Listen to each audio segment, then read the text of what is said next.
First chapter है electric charge introduction of electric charge क्या होता है। तो पहले हम देखेंगे कि नेचर किस चीज़ का बना है। तो nature is made up of two things, first radiation and second particles. तो रेडिएशन के पास क्या क्या, कौन है रेडिएशन, किसे कहते हैं रेडिएशन। तो for example sunlight, all rays, radio waves और ऑल वेव्स। आप ऐसा कह सकते हैं कि ऑल वेव्स जो होते हैं वो सब के सब क्या होते हैं, रेडिएशन होते हैं। सेकंड है पार्टिकल्स। तो पार्टिकल्स कौन है, किसको पार्टिकल्स कहेंगे, जिनके पास मास है, जिनके पास मोमेंटम है, जिनके पास वॉल्यूम है। यानी नेचर इन्हीं दो चीज़ों से मिलकर बना है, एक रेडिएशन, दूसरा पार्टिकल्स। रेडिएशन के पास ये प्रॉपर्टी है, पार्टिकल के पास ये प्रॉपर्टी है। लेकिन एक ऐसी प्रॉपर्टी जो दोनों के पास है और वो है क्या, एनर्जी। रेडिएशन के पास भी एनर्जी है और पार्टिकल के पास भी एनर्जी है। हम आगे कभी पढ़ेंगे, आगे चल के जब मॉडर्न फिजिक्स पढ़ेंगे तो हमें ये पता है कि पार्टिकल को रेडिएशन में और रेडिएशन को पार्टिकल में कन्वर्ट किया जा सकता है ना, इट कैन बी इंटरचेंज। यानी पार्टिकल रेडिएशन में और रेडिएशन पार्टिकल में जा सकता है, लेकिन ये आगे बढ़ा जाएगा अभी। नेक्स्ट पॉइंट है particle means matter. Matter particle से मिलकर बना है, तो मैटर को ही हम स्टडी करते हैं। मैटर क्या है, मैटर की प्रॉपर्टी क्या है। तो मैटर वो होता है कि जो, या पार्टिकल वो होता है जो एक दूसरे के ऊपर एक फोर्स लगाता है। एक पार्टिकल की प्रॉपर्टी है जो एक दूसरे को फोर्स के ऊपर फोर्स लगाता है। इस प्रॉपर्टी को हम बोलते हैं ग्रेविटेशनल फोर्स, जो हम पहले भी स्टडी कर चुके हैं कि ग्रेविटेशनल फोर्स का फार्मूला भी आप जानते हैं, F=G(m1m2/r²), न्यूटन्स लॉ के अगेंस्ट। लेकिन यह फोर्स किन बातों पर डिपेंड करता है, तो कहा कि पार्टिकल के पास एक प्रॉपर्टी है, उस प्रॉपर्टी का नाम क्या है, मास। यानी force, gravitational force depend on the mass of the particle. अगर पार्टिकल का मास ज़्यादा होगा तो फोर्स ज़्यादा होगा, पार्टिकल का मास कम होगा तो फोर्स कम होगा। जैसे सपोज कर लीजिए अर्थ है, अर्थ के ऊपर एक पार्टिकल आपने यहाँ छोड़ दिया, अर्थ इसको क्या कर लिया, इसको अट्रैक्ट कर लिया। क्यों अट्रैक्ट किया, कि अर्थ का मास ज़्यादा है इसलिए पार्टिकल को अट्रैक्ट कर लिया। तो इस तरीके से यह फोर्स वर्क करता है, ग्रेविटेशनल फोर्स। यह मैटर के अंदर एक प्रॉपर्टी है जिसका नाम क्या है, मास। मास के कारण ये ग्रेविटेशनल फोर्स लगता है। एक नेक्स्ट प्रॉपर्टी होती है जिसको हमारा मेन आज का टॉपिक है, इस प्रॉपर्टी के बारे में जानें। There are another type of force which is very strong. यानी एक तो ग्रेविटेशनल फोर्स, लेकिन दूसरा एक फोर्स है जो ग्रेविटेशनल फोर्स के रिस्पेक्ट में बहुत ही क्या है, स्ट्रॉन्ग है। लेकिन कब ये वर्क करता है, तो कहा ये तभी वर्क करता है जब बॉडी के पास एक प्रॉपर्टी आ जाए। प्रॉपर्टी कौन सी आ जाए, तो बॉडी के पास अगर प्रॉपर्टी आ जाए चार्ज की, तो इस चार्ज की प्रॉपर्टी के कारण एक फोर्स अप्लाई होता है, वो स्पेशल फोर्स होता है, उसको के बारे में हम स्टडी करते हैं। और जब ये बॉडी चार्ज हो जाता है तो पार्टिकल एक दूसरे के ऊपर फोर्स लगाते हैं।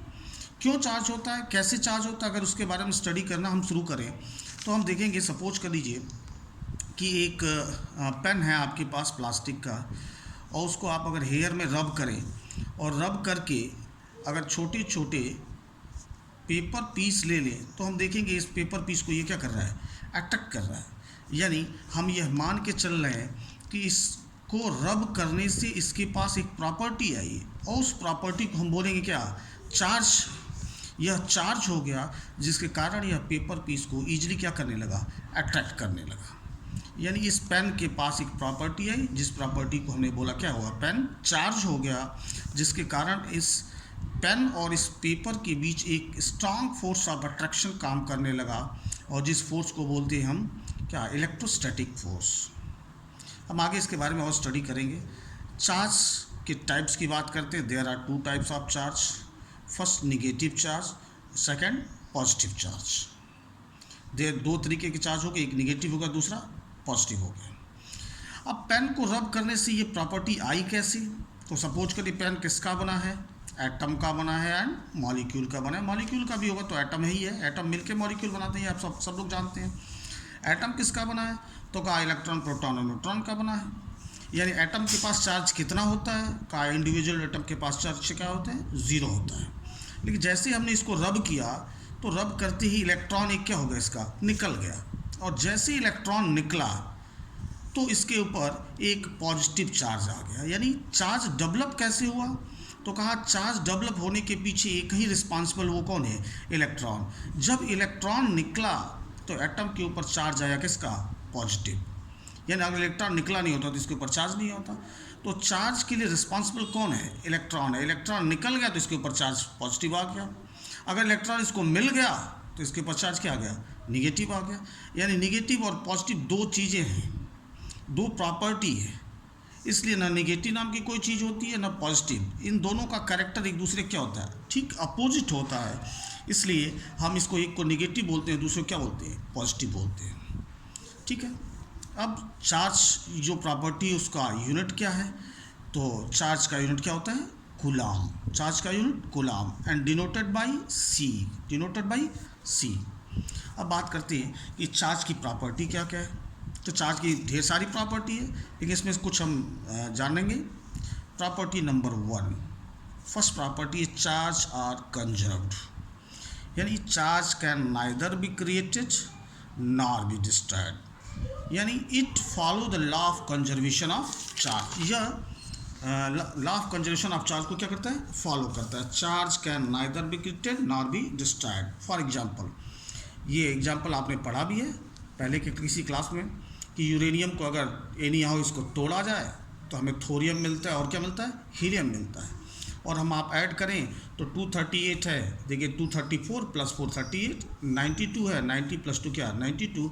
यानी जब यूरेनियम था जितना चार्ज था, टूटने के बाद थोरियम और हीलियम बना, इसका दोनों का चार्ज सम किया जाए तो चार्ज क्या है, इक्वल है। तो हम बोल सकते हैं कि चार्ज क्या है, कंजर्व है। Second, smallest charge on a particle is equal to 1.6 × 10⁻19 coulomb. यानी कि ढेर सारे एक्सपेरिमेंट करके ये देखा गया कि जो सबसे छोटा चार्ज है